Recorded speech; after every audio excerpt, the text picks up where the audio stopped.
Halo semuanya, selamat datang di sesi bedah materi kita. Hari ini kita bakal ngobrolin sesuatu yang benar-benar luar biasa, yaitu perjalanan pemulihan pasca stroke.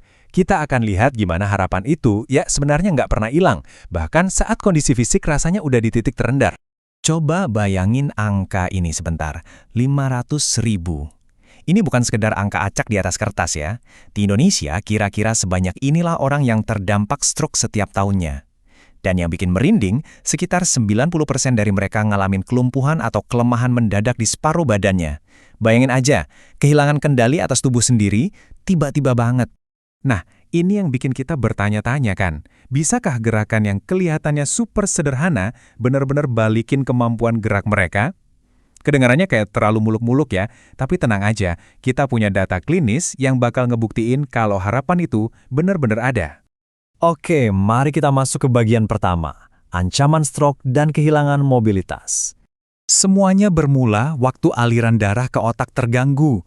Dampak fisik yang paling sering muncul itu namanya hemiparesis. Buat gampangnya, ini tuh kelemahan otot yang parah banget di satu sisi tubuh.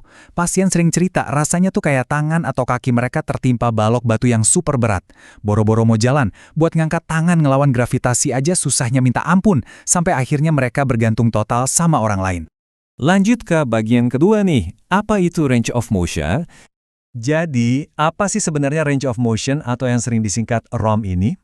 Simpelnya, ini adalah teknik menggerakkan persendian kita secara sengaja dan teratur, sesuai sama batas wajarnya aja. Ingat, ini bukan olahraga berat yang bikin keringetan. Tujuannya murni buat mancing aliran darah, mencegah otot menyusut atau atrofi, dan pastinya biar sendi nggak kaku permanen.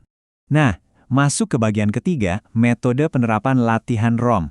Pasti kalian mikir kan, seberat apa sih terapinya biar bisa manjur?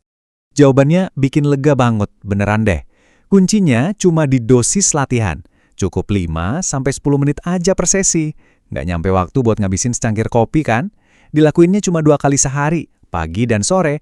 Udah, itu aja. Konsistensi dari gerakan-gerakan kecil inilah yang ternyata jadi senjata rahasia buat ngebantu sistem saraf otak kita beradaptasi ulang. Buat prakteknya sendiri, ada 2 macam nih, pasif dan aktif. Di awal-awal, pas pasien masih lemas banget, mereka pakai ROM pasif.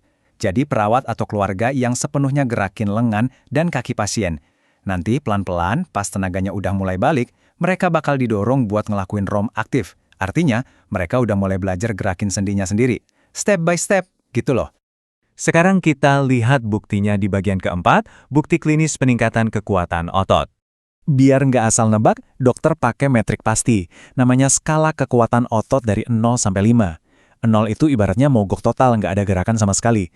Nah, kalau pasien ada di skala 3, mereka udah bisa ngangkat tangan ngelawan gravitasi. Tapi kalau ditekan sedikit aja, langsung jatuh lagi tangannya. Targetnya itu bisa nembus ke skala 4, di mana mereka udah kuat nahan dorongan atau tahanan tingkat sedang. Ini tuh pencapaian yang gede banget buat kemandirian mereka. Coba kita lihat observasi klinis dari RSUD Jombang. Mereka ngamatin 17 pasien selama seminggu penuh. Dan tebak apa yang terjadi? Angka kekuatan ototnya itu merangkak naik terus secara konsisten. Yang paling bikin takjub, lonjakan peningkatan yang drastis udah mulai kelihatan nyata di sekitar hari ketiga. Bayangin, perubahannya mulai kerasa cuma dalam 3 hari loh. Jadi kalau kita bandingin hari pertama sama hari ketujuh, perbedaannya itu luar biasa. Di hari pertama, pasien rata-rata cuma bisa terbaring lemas, stuck di skala 3 tadi. Tapi pas masuk hari ketujuh, mereka berhasil melompat ke skala 4, terbukti udah bisa ngelawan tahanan fisik dari tenaga medis. Ini bukti nyata banget kalau tubuh mereka itu lagi sukses ngebangun ulang kekuatannya sendiri. Biar lebih kebayang, kita ambil contoh kasus nyata dari RSUD Gunung Jati. Ada pasien, sebut saja Bapak A, umurnya 58 tahun. Beliau rutin banget ngelakuin latihan pagi dan sore ini. Hasilnya, cuma butuh 5 hari aja buat lengannya yang tadinya berat banget itu, untuk akhirnya punya kekuatan nahan dorongan dari perawat tanpa terjatuh. 5 hari yang mengubah hidupnya, benar-benar bikin harapan hidupnya balik lagi. Dan kerennya lagi, efek ini nggak cuma berlaku buat stroke ringan loh. Data dari RSUD Saiful Anwar ngebuktiin kalau skor defisit neurologis, atau gampangnya, tingkat keparahan kerusakan sarafnya itu bisa turun tajam. Ada pasien yang skornya anjlok dari 17 turun ke 12, terus ada lagi yang dari 20 turun ke 16. Semua pencapaian ini cuma butuh waktu 5 hari. Turunnya angka ini jadi penanda kalau kemampuan gerak dasar mereka jauh membaik. Kenapa sih hal seajaib ini bisa terjadi? Kita bahas di bagian kelima, kunci emas pemulihan pasien. Rahasianya itu sebenarnya ada di level mikroskopis sel kita. Waktu kita ngelakuin ROM, kita tuh cara kimiawi kayak lagi ngasih perintah ke otot. Perintah ini ngelepasin ion kalsium yang terus ngebangunin interaksi protein aktin dan miosin di otot kita. Hasilnya, melalui gerakan rutin ini, tubuh kita secara harfiah dipaksa buat beradaptasi, ngerombak, dan mengganti sel-sel otot yang rusak itu secara total, cuma dalam waktu 2 minggu. Canggih banget kan cara tubuh kita menyembuhkan diri sendiri? Nah sekarang pertanyaannya buat kita semua. Kalau cuma butuh gerakan simpel selama 10 menit sehari buat ngerombak ulang struktur otot dan balikin kemandirian seseorang, kenapa kita nggak jadiin ROM ini rutinitas harian yang wajib buat setiap pejuang stroke di rumah?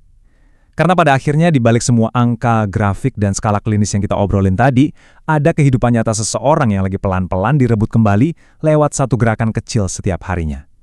Seru banget kan pembahasan kita kali ini? Terus semangat belajar hal baru, dan sampai jumpa.